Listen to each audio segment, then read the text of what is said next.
To open this session, we have with us Mr. Ramanan, Mission Director, Atal Innovation Mission under NITI Aayog, Government of India.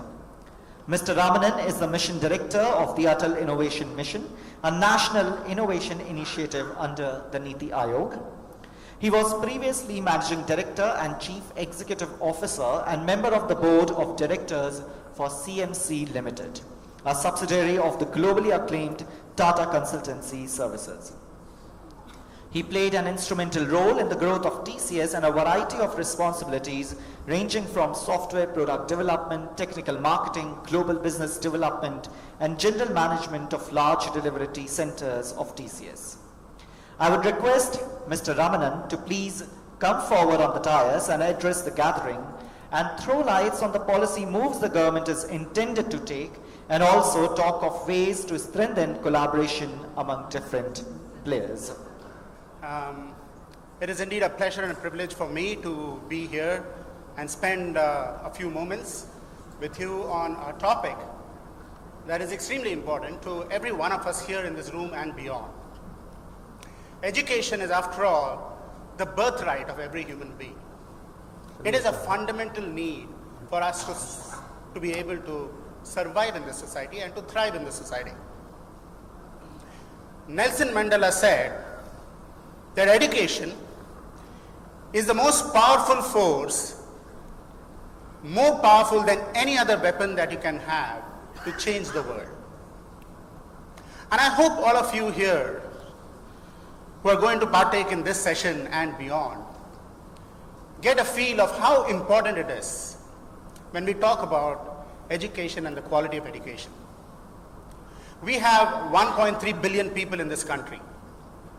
We have 150 million students who are going to be entering into the workplace over the next several years. We have a demographic dividend, as they say, because the youth is on our side. But is that a demographic dividend, or will it turn out to be a demographic handicap? If our students of today, the school students, the university students, the students who are entering into the workplace, and the students who are not, if they do not have jobs, meaningful jobs in the next 10 years, it's going to become a nightmare, not only for the country, but for the world. Because we are having 1.3 billion people depending upon the job creators of tomorrow. And education is the only way, not just to be able to provide them the skills for tomorrow, so that they can serve companies, but it is the only way by which you are going to create the job creators of tomorrow. And when we look at education, we have to look at this very holistically. It is not enough to say that you have to educate somebody, he becomes literate. We have an 81% literacy rate, by the way, in the country, according to the latest statistics, which is a fantastic achievement. But literacy alone is not education. Digital literacy alone is also not education. Education is meaningful when you provide the tools to think and to create sustainable livelihoods. If it doesn't achieve that purpose, whatever education you have received is an issue. And it is a major issue in India today. Only 7% of the engineering graduates from this country, according to many studies that have been done and won by aspiring minds, are employable. Only 18% from the metro cities are employable. Only 14% from the tier 2 cities are employable. And so when you come to tier 3 and the other cities, the number sinks abysmally. And we result in a 7% employability rate. So what does it speak for the quality of education? A recent study in India today has revealed that we have 5,500 business schools. Again, only 7% of them are employable. Now that's an incredibly low number. So when will this demographic dividend become a demographic handicap? We have to prevent that, and that is what this is all about. So corporates have a very important role to play, not only for their own sustenance, but for the sustenance of the country and the world, to play a very important role as a corporate social responsibility to promote education and to ensure that our 1.3 billion people are actually educated for livelihoods of tomorrow. Now, why is it so important? We are living in an incredibly complex world, made more complex by the fact that technology is changing the landscape on a day-to-day basis. The previous speakers spoke eloquently about the impact of technology. But let me give you a little brief on what is happening in the world today. I come from the IT world. I have been part of TCS since 1981. When I joined the company, it was 400 people. Today, it is 400,000 people. And now I'm part of this Atal Innovation Mission, where we are trying to promote innovation and entrepreneurship in the country, in the length and breadth of the country. So what is the challenge ahead of us? The challenge is, you have Internet of Things, which is changing the landscape of how devices are communicating to humans and how devices are communicating to through sensor networks, to communication networks, to large computers, so that a device strapped on your heart or on your chest is able to communicate the heartbeat and communicate the problem that you are having to a distant lab, long far away in a doctor's lab, and you are able to administer medicines based upon that analysis. Telemedicine is no longer a dream, it is a reality. Robotics and artificial intelligence is driving the next degree of automation across the world. 3D printers are making it possible for you to conceptualize, design, develop, prototype, and actually have a product right in front of your eyes. Blockchain technology is changing the very fundamentals of how digital currency can be used, and many assets can be exchanged over the net. Biometric technology like Aadhaar or fingerprinting is being used today by the remote farmer. 300 million people who are operating the Jan Dhan account, it was possible for them to do it because of the Aadhaar identity, the digital identity. Just in the last 3 years, 300 million accounts have been opened.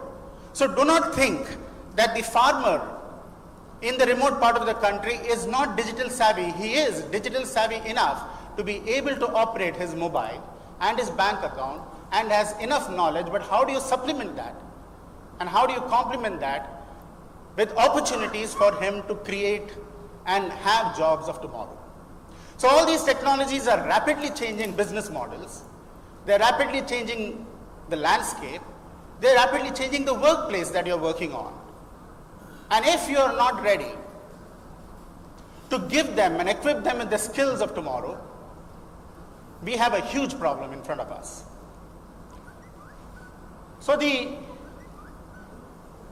in the last session, someone talked about sustainable development goals, the 17 sustainable development goals.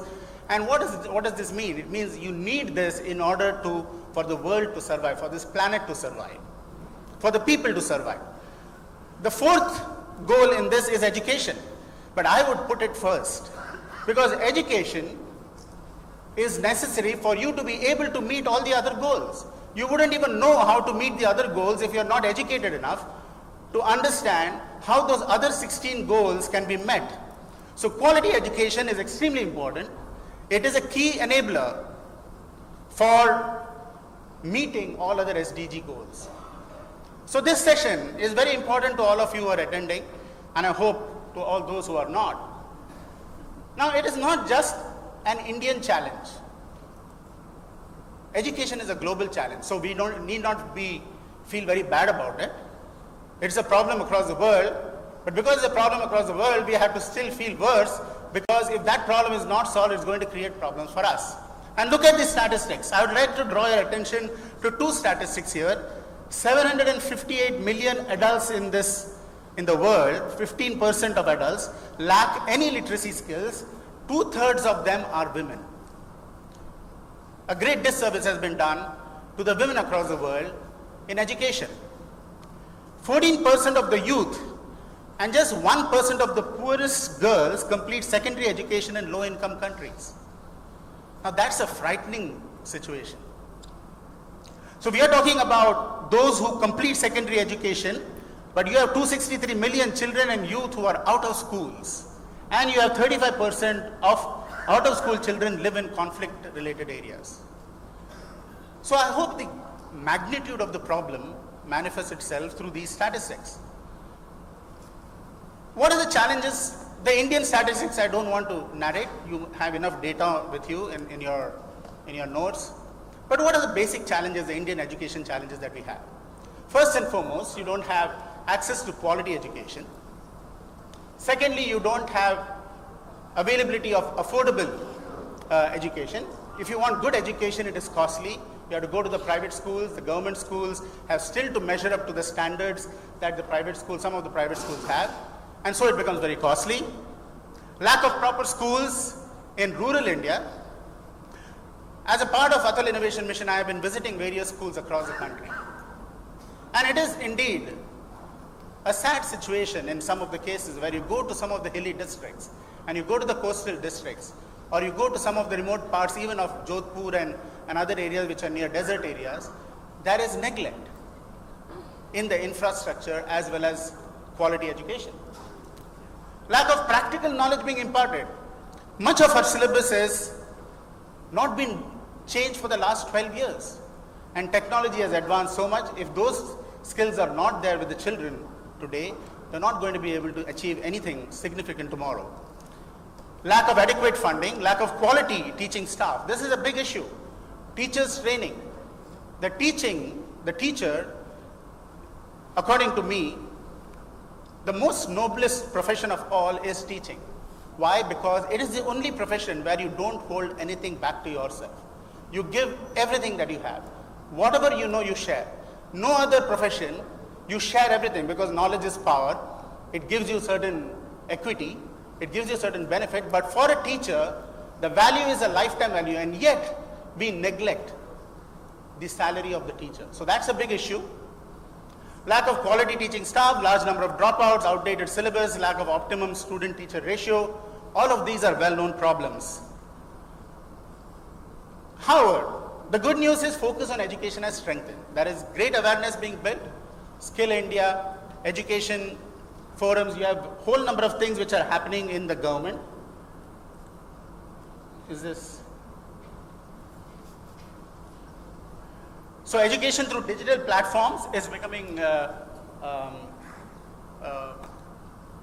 automatic focus now. Focus on youth, focus on good quality institutions for better quality education and all of that. I don't want to go into the details of it, but there is a whole lot of things that is happening within the country to promote quality education and spread education across the country. So as the CSR spend increased in the last couple of years, I want to bring your attention to 2 points. One is 36% of the companies could not meet CSR compliance. With all this focus, with all of us attending these seminars and these conferences, you still have 36% of the companies not complying and not meeting the CSR compliance. And 1/3 of the CSR fund was spent on education project, which is good, but not good enough. Because, like I said, wherever there has been education, the state, the quality of life and everything has improved in that particular state. So if you want quality healthcare, you want quality infrastructure, or you want quality jobs and so on and so forth, the moment quality of education increases, everything increases, and which is why United States is where it is and many of the developed economies are where they are, because there is a strong focus given on education.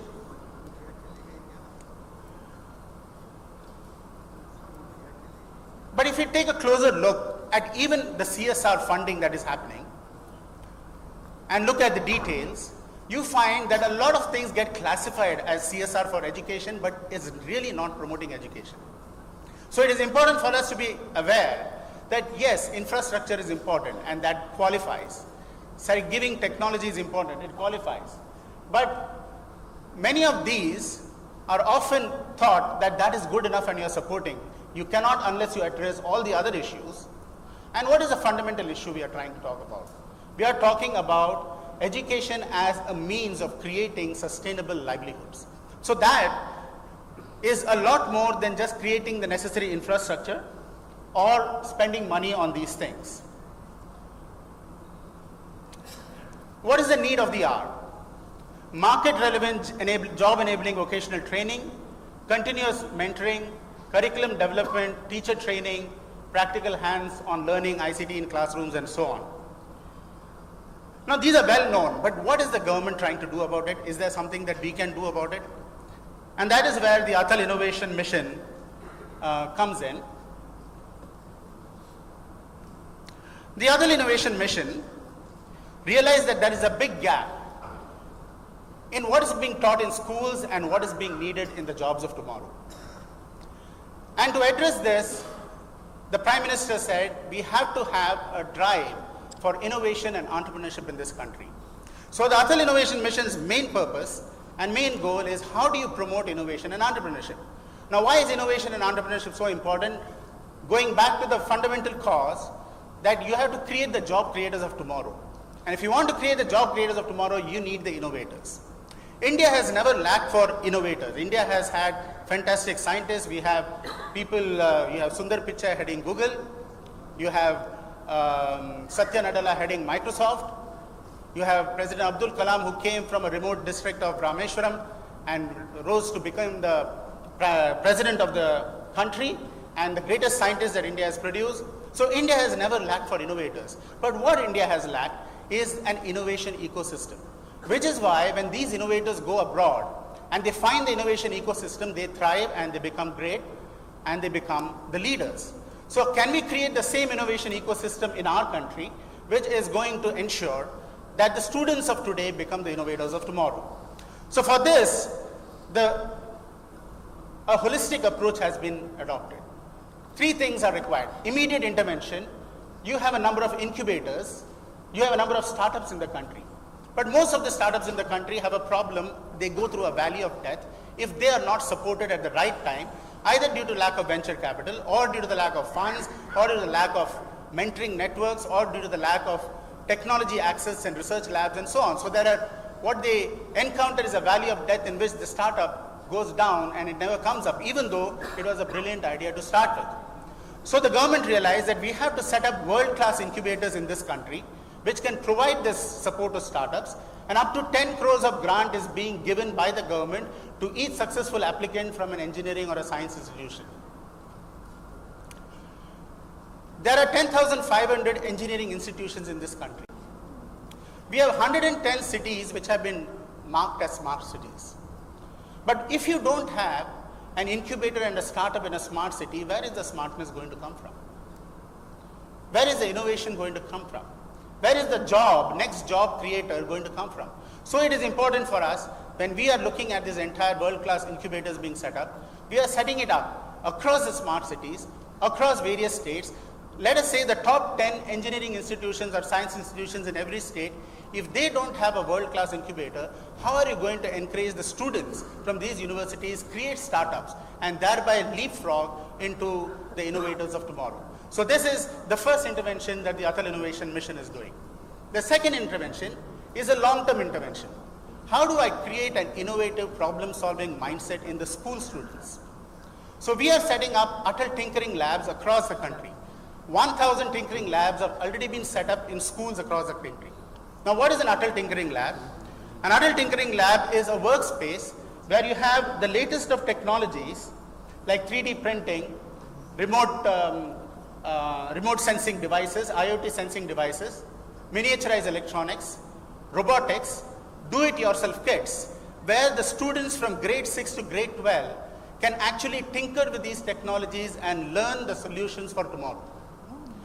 In these schools, where 1,000 schools have already been selected and another 1,000 are going to be selected before the end of this year, which is what the mission's goals are for this year, we will have 2,000 schools covering all the districts of the country, where school students will have access to tinkering labs, where they are posed problems, tinkering challenges as they are called, and these problems are day-to-day problems they face. How do you solve, for example, waste management using IoT sensing and robotics? And the impact of this has been fantastic. One of the girl students in a 9th standard class in Uttarahalli in Karnataka government has created an IoT device for irrigation management. So the children, when exposed to technologies, take to it like fish to water, provided you coach them and mentor them and train them and give them the opportunity to learn the technologies. And you have all seen already, when children have, they are far better in the mobile and on the Facebooks and the WhatsApp. All your children are far better and you keep learning from them. It's a case of reverse mentoring many times where they have to teach you rather than you teaching them anything. So children take up to technology, and the whole idea of Atal Tinkering Labs is to expose them to the latest technologies which are relevant today and which are going to create the jobs of tomorrow. So that's the aim, and that's what we are doing through the Atal Tinkering Labs. And like I said, we already have 941 or close to 1,000 now, and another 1,000 will be set up. Similarly, we have set up 20 incubation centers already, but before the end of the year, we'll go up by another 50. So you'll have 75 world-class incubators which can support startups, primarily to ensure that they create the opportunities for jobs and they are supported through the life cycle of their initial phases to a point where they are self-sustainable. In order to support all of this, we have also launched Mentor India campaign. The Mentor India campaign is to solicit mentors across, thousands of mentors across the country. Who are these mentors? These are all organized people, professionals who work for very successful organizations, whether it be large corporates, whether it be startups, whether it be MSME or SME. We are soliciting them to volunteer, to spend time with the Atal Tinkering Labs and introduce the students to the concept of problem solving and innovative thinking. This is going to be one of the largest mentor networks that will be set up by the government, and we are hoping that every one of you in this room register to that application. That application is online right now up to September 30th. Of course, we will continue to extend it, but the initial set of mentors will be allocated from whoever applies, and they'll be associated with schools so that we are building an ecosystem. Once again, I come back to the original point. How do you create an ecosystem of innovation, an ecosystem of learning, rather than just giving some money and making sure and not making sure that that money is being used profitably, advantageously, and in a manner that is going to bring benefit to the people using that money and to the country. I do request every one of you, as you deliberate in the sessions ahead or attend the other sessions, to give tremendous importance to this, that you have, every one of us here have a role to play in the making of our country. And you can mentor through just 2 hours or 3 hours in a week and help create the next Abdul Kalam of tomorrow. Thank you very much. It's been a pleasure.